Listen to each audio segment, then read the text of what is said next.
One thing that seems to be missing now, as opposed to 30, 40 years ago, is the ability to engage people who do not read the New York Times, who don't subscribe to the Progressive, and who probably don't read Crisis either.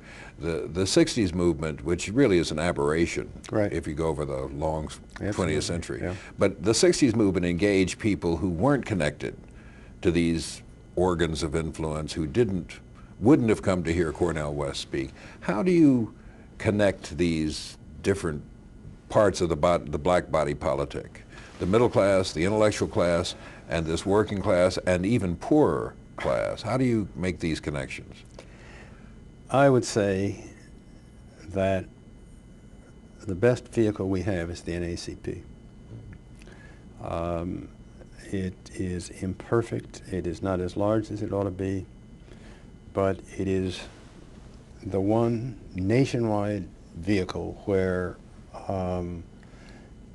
we have a high enough profile so that its leaders, when its leaders speak, they often get national press attention. And if we can improve our internal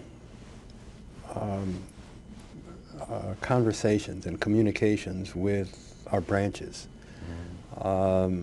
so that there is cross-fertilization and people feel truly, not just at convention time, but all the time, that they're part of a national movement that is doing something that's real. I think that's our best chance.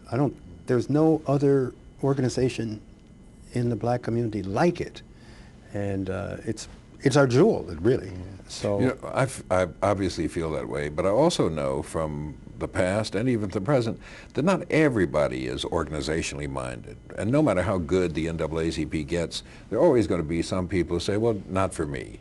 Nothing wrong, but not Right. for me. Right. There's got to be some way to get those people doing something.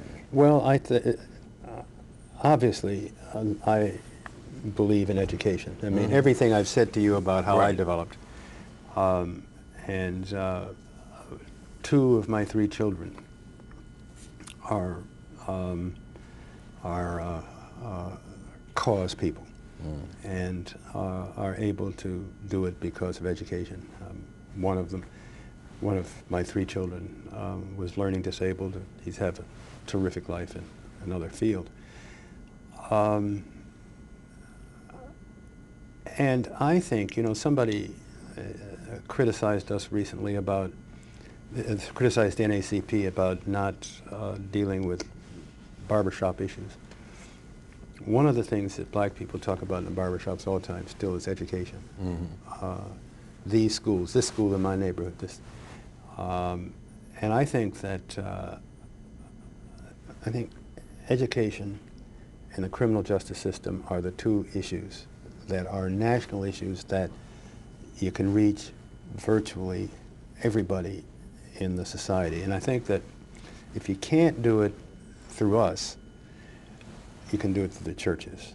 And I think the churches, church is still what it has always been, our main social and religious institution. So I think those 2 organizations are the best opportunities that we have to reach and rekindle.